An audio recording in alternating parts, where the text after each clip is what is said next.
rekan-rekan media dapat juga kami tambahkan bahwa dalam perkara ini tentu juga terkait dengan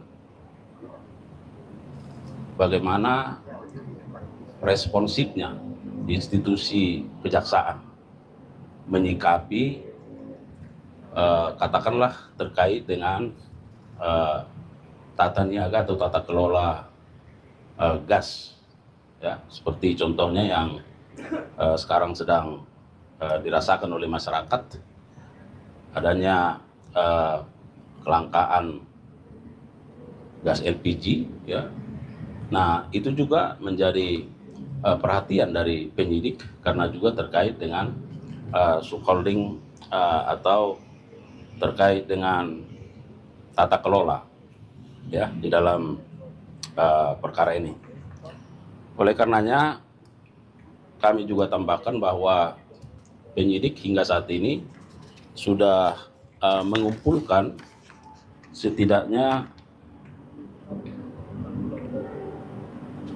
bukti-bukti berupa keterangan saksi, ya, terhadap 70 orang saksi dan sudah dilakukan pemeriksaan, ya, termasuk satu ahli terkait dengan keuangan negara. Tetapi rekan-rekan media perlu juga kami tegaskan bahwa penyidikan ini masih merupakan penyidikan umum, ya, atau general investigation, yang tentunya diharapkan bahwa dengan proses penyidikan ini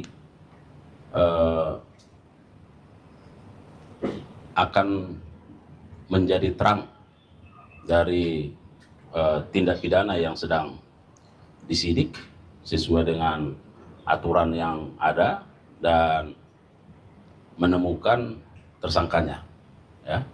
Jadi harus kita pahami bahwa ini masih proses penyidikan yang masih mengumpulkan berbagai bukti-bukti, ya, dan salah satunya tentu melalui upaya penggeledahan pada siang hingga sore hari ini yang dilakukan oleh penyidik.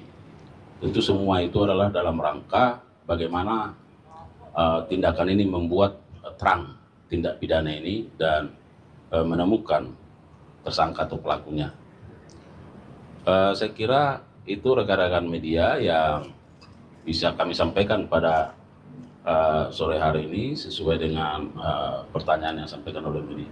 Pak, tadi kan disebutkan terkait ini tidak pidana yang dimaksud itu tentang izin yang tidak sesuai hukum yang dikeluarkan oleh SDM atau bagaimana, dan melibatkan perusahaan swasta atau bagaimana? Ya, itu semua nanti akan akan menjadi bagian dari proses penyidikan, ya, karena kalau menyangkut masalah tata kelola tentu di situ apakah soal perizinannya, apakah soal kerjasamanya dengan pihak-pihak lain, apakah ada misalnya di situ hal-hal yang bersifat pemberian dan seterusnya. Nah, itu adalah menjadi bagian dari substansi penyidikan yang akan dilakukan oleh penyidik berupa pendalaman dan kajian selanjutnya, ya. Tadi kan disebutkan yang diperiksa salah satunya ruangan sekretarisnya Dirjen Migas, tapi ruangan Direktur Dirjen Migasnya ruangan Pak Ahmad Mustarsyad diperiksa juga nggak? Tadi sudah disampaikan 3 ruangan, ya. Ya, jadi ya 3 ruangan itu karena barangkali dari sisi administrasi ada di Sesdijen, ya. Kemudian mungkin secara operasional ada di direktur. Ya. Ada yang lain? Subholding Pertamina itu apa? Ya, nanti akan kita update, ya. Pak, untuk estimasi ini menyangkut juga tata kelola pasca produksi misalnya. Ya, nanti semua itu makanya dikatakan terkait dengan tata kelola, ya. Nah, kalau boleh saya mungkin bacakan ya sedikit kasus posisinya supaya ada pemahaman, ya. Bahwa pada tahun 2018 dikeluarkan Peraturan Menteri SDM nomor 42 tahun 2018 tentang prioritas pemanfaatan minyak bumi untuk pemenuhan kebutuhan dalam negeri, ya. Dengan tujuan PT Pertamina diwajibkan untuk mencari minyak yang diproduksi dalam negeri untuk memenuhi kebutuhan dalam negeri dan kontraktor kontrak kerjasama atau KKKS.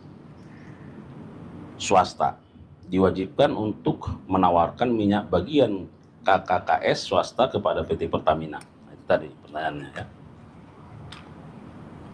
Jika penawaran tersebut ditolak oleh Pertamina, maka penolakan tersebut digunakan untuk mengajukan rekomendasi ekspor sebagai salah satu syarat untuk mendapatkan persetujuan ekspor.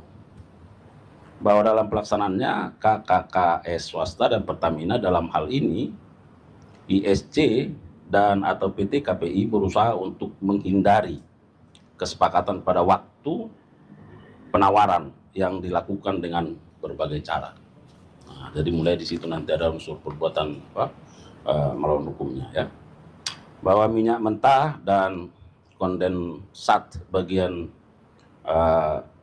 negara atau MMKBN yang dilakukan ekspor dengan alasan COVID-19 karena terjadi pengurangan kapasitas intake produksi kilang. Namun pada waktu yang sama PT Pertamina malah melakukan impor minyak mentah untuk memenuhi intake produksi kilang. Ya. Perbuatan menjual MMKBN tersebut mengakibatkan minyak mentah yang dapat diolah di kilang harus digantikan dengan minyak mentah impor yang merupakan kebiasaan PT Pertamina yang tidak dapat lepas dari impor minyak mentah.